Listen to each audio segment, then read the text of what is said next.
ప్రభునందు ప్రియ సంగమునకు యేసుక్రీస్తు ఉన్నత శుభనామమున అందరికీ శుభవందనాలు. ఈ దినం మనము ధ్యానించబోయేటువంటి భాగం ఏమిటంటే మత్తయి సువార్త 5వ అధ్యాయం 3వ వచనంలో ధన్యులు, దీనులు ధన్యులు. ఎవరు ధన్యులు? ఈ దినం మనం ధ్యానం చేద్దాం. ధన్యులకు దేవుని రాజ్యము, ధన్యులకు పరలోక రాజ్యము ఉంది అని ఈ దినం ఈ మాటల ద్వారా స్పష్టంగా మనం అర్థం చేసుకోవడానికి దేవుడి యొక్క అవకాశాన్ని మనకు ఇస్తున్నాడు. ఇచ్చినందుకు దేవునికి మహిమ కలుగునుగాక. వ్రాయబడిన మాటలు మనం చూస్తున్నాం. ఆత్మ విషయమై దీనులైన వారు ధన్యులు, పరలోక రాజ్యం వారిది. ధన్యులు చదవండి.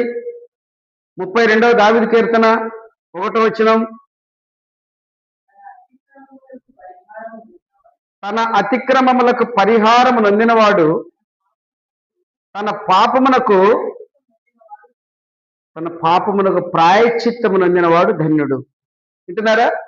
ఈనాడు భూమి మీద మనం ఏమనుకుంటాం? 10 రూపాయలు ఉన్నవారు ధన్యులు అనుకుంటాం. ఇది సహజంగా అనుకుంటాం. 10 రూపాయలు ఉన్నవారు, కాస్త మాట కలిగిన వారు, కొంచెం విద్యావంతులు ధన్యులు అనుకుంటాం. శరీరపరంగా లోకములో ధన్యులే, కాదని లేదు. వారి పనిని బట్టి వారికి పేర్లు నియమింపబడతాయి కదా.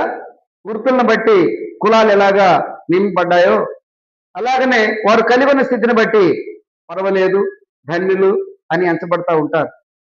పరిశుద్ధ గ్రంథమైన బైబిల్ మనకు చెప్తున్న మాట ఏమిటంటే, తన అతిక్రమాలకు పరిహారము నొందినవాడు తన పాపములకు ప్రాయశ్చిత్తము నొందినవాడు ధన్యుడు.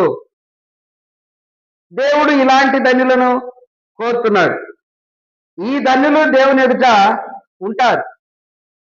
ఎందుకంటే మనకు తెలుసు, కీర్తన 11:7 రెండో లైన్లో ఎల్లప్పుడూ ఆయన ముఖ దర్శనం చేస్తుంటారంట. అర్థమైందా? ఎల్లప్పుడూ ఆయన ముఖ దర్శనం చేస్తారు. ఎవరు ఆయన ముఖ దర్శనం చేస్తారంటే అక్కడ రాస్తాడు యథార్థవంతులు అని.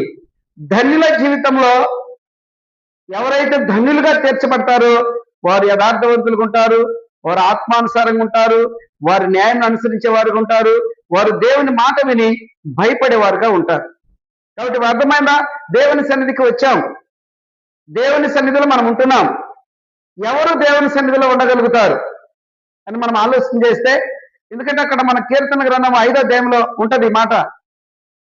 ఆయన సన్నిధిలో ఎవరెవరికి స్థలం లేదు చూడండి. 5:4-5. దుష్టత్వం చూసి ఆనందించే దేవుడవు కాదు. ఇప్పుడు ఆయన సన్నిధిలో ఉన్నాం కదా. మన దగ్గర ఎవరిలోనైనా దుష్టత్వానికి ఎవరిలో అవకాశం ఉందో వారు దేవుని సన్నిధిలో అవకాశం పరులు కాదు. మనలో చెప్తున్నాను వినండి.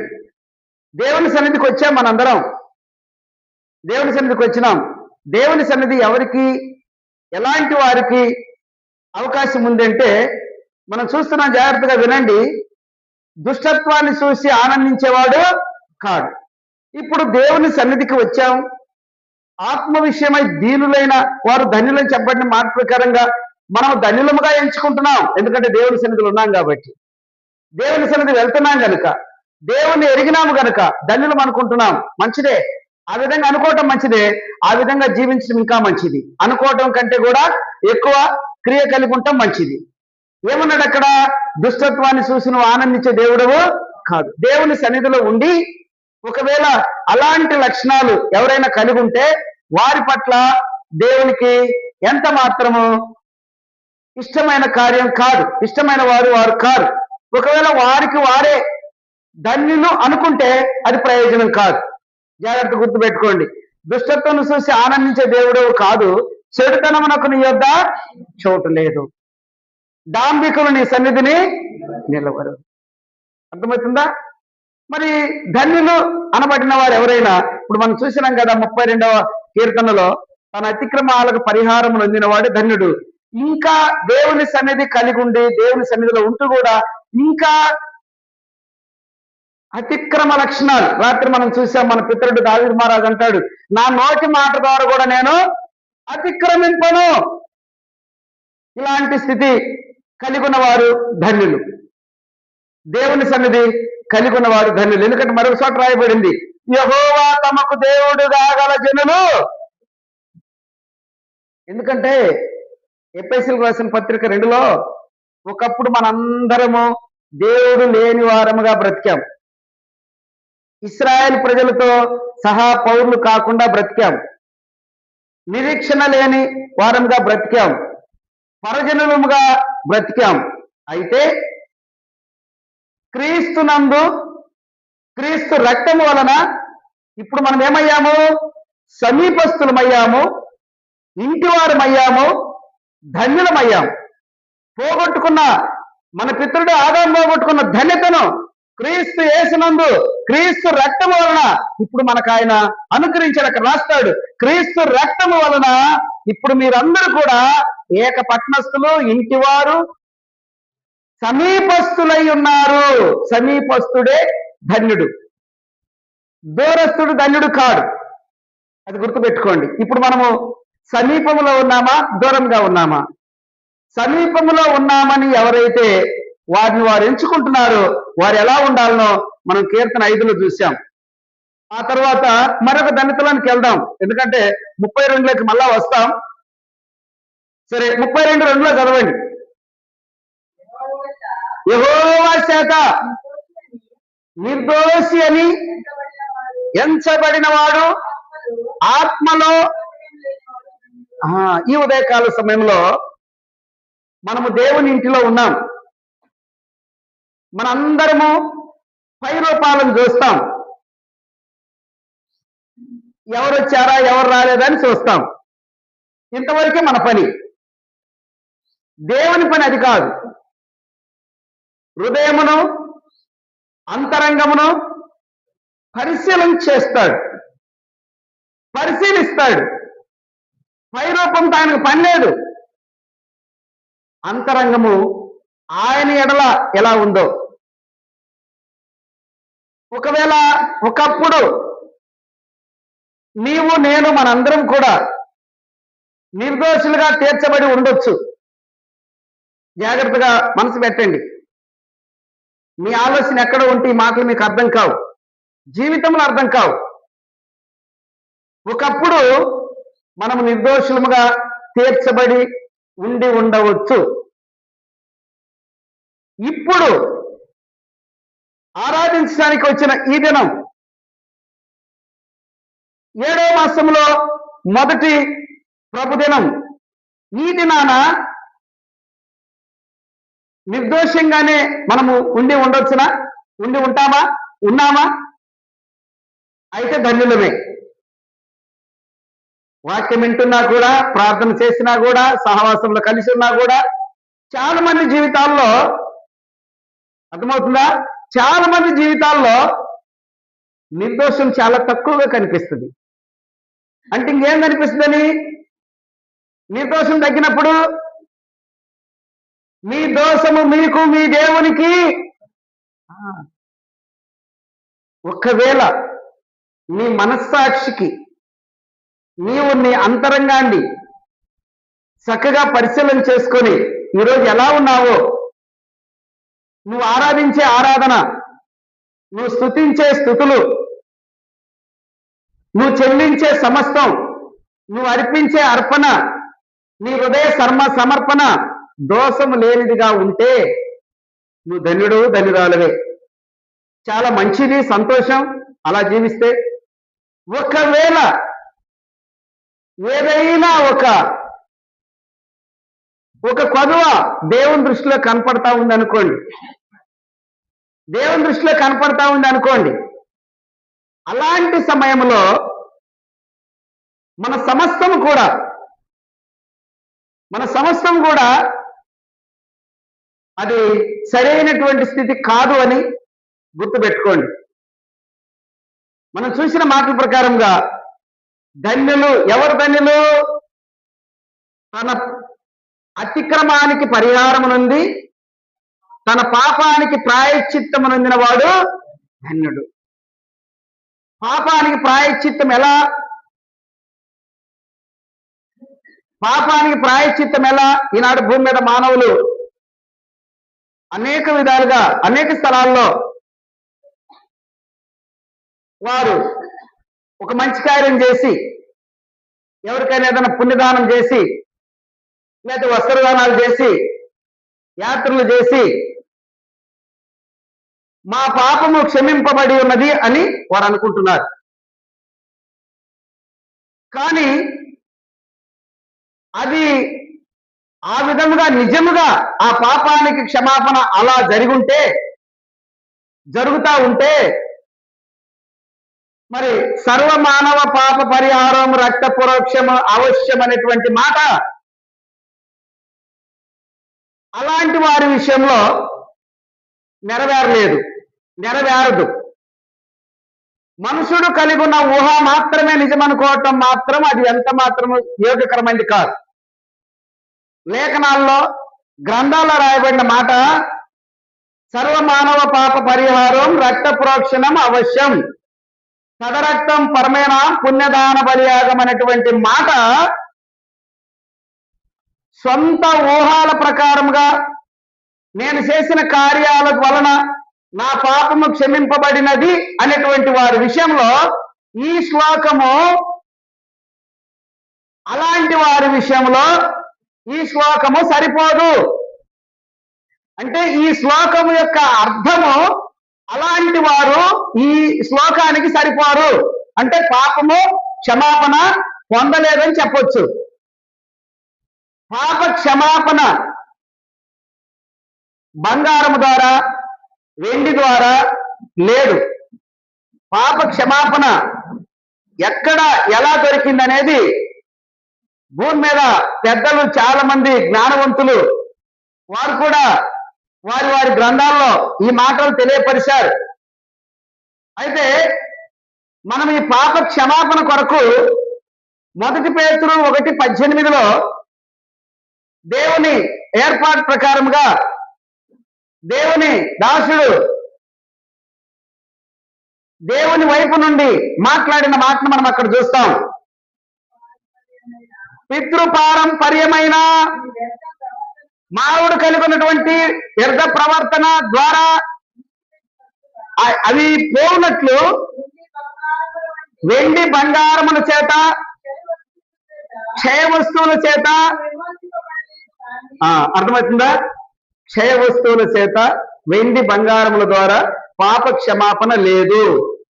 అయితే అక్కడ ఏమంటాడంటే అమూల్యమైన రక్తము. అర్థమైందా? ఈ అమూల్యమైన రక్తాన్ని గురించే ఆ ముందు ఆ శ్లోకములు ఉన్న మాటలు. తదరక్తం పరమేనాం, తదరక్తం అనగా సొంత రక్తం, పరమేనాం అనగా దేవుడు అనబడిన వారు ఎవరు రక్తం చిందించారు ఆ రక్తమే పాప క్షమాపణని సర్వభక్తులు చెప్పారు. కానీ ఆ విధంగా ఆ పాప క్షమాపణ పొందిన వారే ధన్యులు. ఆ విధంగా పాప క్షమాపణ పొందిన వారే ధన్యులు. ఆ ధన్యత మనం కలిగి ఉన్నామా? ఏమంటున్నాడు? అమూల్యమైన రక్తం అనగా నిర్దోషమును నిష్కలంకమునకు గొర్రె పిల్ల వంటి క్రీస్తు రక్తము చేత మీరు విమోచింపబడితురని మీరు ఎరుగరా? అది అర్థమవుతుందా? పాప క్షమాపణ ఊరక నోటి మాటల చేత పాప క్షమింపబడిందంటే కుదరదు. అలాగ నోటి మాటల చేత పాపము క్షమింపబడితే లేఖనాలు భూమి మీద ఉన్న గ్రంథాలన్నీ వ్యర్థమవుతాయి. మానవుని యొక్క ఆలోచన ప్రకారం పాప క్షమాపణ లేదు. మానవుడు ఎంతవరకు మలుచుకుంటే అంతవరకు కాదు. చాలా ఉంది చరిత్ర. గ్రంథాల్లో రాయబడ్డ మాటలు వ్యర్థం కాదు కదా, వాటిని మనం అనుసరించాలి. గ్రంథాల్లో రాయబడ్డ మాటలు మనం అనుసరించాలి. బంగారములు వెండి మానవుడు పితరులు తీసుకొచ్చిన ఆచారములు పాప క్షమాపణ ఇవ్వవని గ్రంథాలు చెప్పాయి. అంతవరకు పరిశీలన చేసేవారు తెలియపరచరు, తెలుసుకునేవారు గ్రహించరు. కాబట్టి ప్రభునందు ప్రియమైన వారులారా, అర్థమైందా? ఎవరు ధన్యులంటే మనం చూస్తున్నాం. అక్కడ రాస్తాడు అమూల్యమైన క్రీస్తు గొర్రెపిల్ల వంటి రక్తం చేత రాయబడింది. అయితే ఆ రక్తాన్ని ఏం చేయాలా? ఆ రక్తం ఎలా మన జీవితాలను కడుక్కోవాలని మనం ఒకసారి చూస్తే చదవండి. ప్రకటన గ్రంథం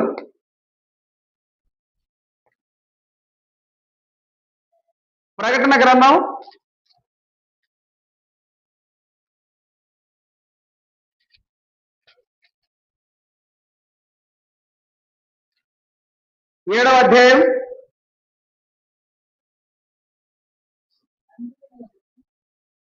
14వ వచనం. అందుకు నేను, అయ్యా, అతడు ఇలాగ నాతో చెప్పెను, వీరు మహాశ్రమల నుండి వచ్చిన వారు గొర్రెపిల్ల రక్తములో తమ వస్త్రములను ఉదుక్కొని వాటిని, వింటున్నారా, గొర్రెపిల్ల రక్తములో తమ వస్త్రాలు ఉదుక్కొని తెలుపు చేసుకునేవి. ఎలా తెలుపు అవుతాయి? మరకలన్నీ తీసివేయబడాలి. మరకలన్నీ తీసివేయబడాలంటే మొదటి యోహాను పత్రిక 1వ అధ్యాయం చూడండి. మొదటి యోహాను పత్రిక 1వ అధ్యాయం 9వ వచనం చదవండి. మన పాపములను, వింటున్నారా, అర్థమవుతున్నాయా? మన కోసం వేరే వాళ్ళు ఒప్పుకోరు. నా కోసం వేరే వాళ్ళు ఒప్పుకుంటే ప్రయోజనం లేదు. నా పాపాన్ని నేను ఒప్పుకోవాలి, అప్పుడే క్షమాపణ. నా పాపాన్ని నేను ఒప్పుకొని విడిచిపెడితే కనికరింపడతాను. నా పాపాన్ని నేను దాచుకుంటే ప్రయోజనం లేదు. నేను ఒప్పుకొని విడిచిపెట్టేంత వరకు నా పాపం అంతా కూడా దేవుని ఎదుట ముద్రింపబడి ఉందంట. దేవుని ఎదుట ఉన్నది. నా పాపాన్ని నేను ఒప్పుకుంటే ఆయన క్షమించడానికి సిద్ధంగా ఉన్నాడు. రాస్తాడు, మన పాపములను మనం ఒప్పుకున్న ఎడల ఆయన నమ్మదగిన వాడు, నీతిమంతుడు కనుక ఆయన మన పాపములను క్షమించి మనలను, నన్ను పవిత్రునిగా చేస్తాడు. పవిత్రపరచబడ్డవాడే ధన్యుడు.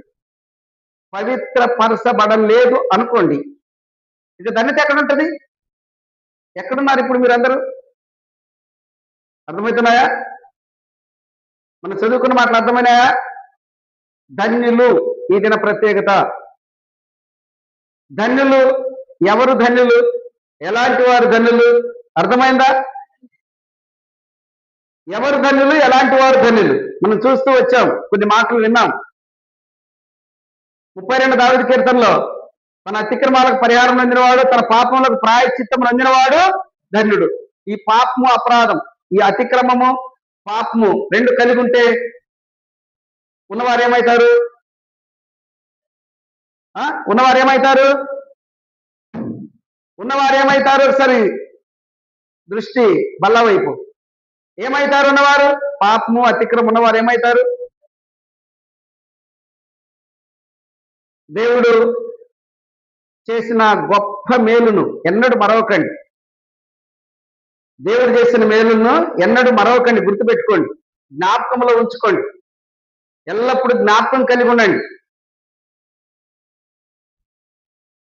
ప్రాయశ్చిత్తం పొందిన వారు మాత్రమే ధన్యులు. ఎలా ప్రాయశ్చిత్తం పొందుతారు? ఎలా పొందుతారు? మనం పాపము లేని వారు అని చెప్పుకుంటే కాదు, పాపం లేని వారు మనం జీవిస్తే కాదు, పాపం అంటే నాకు తెలియదని అనుకుంటే కాదు. ఇంతకుముందు కాయని ప్రాంతంలో కాయన అన్నాడు, మీరు మందిరానికి వెళ్తున్నారు కనుక మీరు పాపులు, మేము మందిరానికి వెళ్ళకపోయినా కూడా మేము పాపులము కాదు అని ఆయన. అయితే లేరు, పుట్టుక ప్రతి మనిషి పాపము దినదినం పెరుగుతా ఉంది, దినాభివృద్ధి చెందుతుంది పాపము. నీ పుట్టుకలో ఉన్న పాపము, నీ పుట్టుకతో వచ్చిన పాపము, నీ వయసు ఎంతో, ఎన్ని సంవత్సరాలు, అంత సంవత్సరాలకు తగినంతగా నీ పాపం పెరుగుతా ఉంది. ప్రతి మనిషి పాపము పెరుగుతా ఉంది. ఏ భేదము లేదు, అందరూ పాపము చేసిన వారు. ఎందుకంటే తల్లి గర్భమందు పుట్టిన వారు కనుక అందరూ పాపులే. అందుకే ప్రభువైన యేసుక్రీస్తు వారు పాపులను రక్షించడానికి ఈ లోకానికి వచ్చాడు. ఇంకా నువ్వు పాపంలో ఉన్నావా? దేవుని మందిరంలో ఉన్నాను అనుకుంటున్నావేమో. పాపంలో ఉంటే నీవు రక్షణ లేవు. నీలో పాపం ఉంటే రక్షణ లేదు. దేవుని మందిరంలో ఉంటే రక్షణ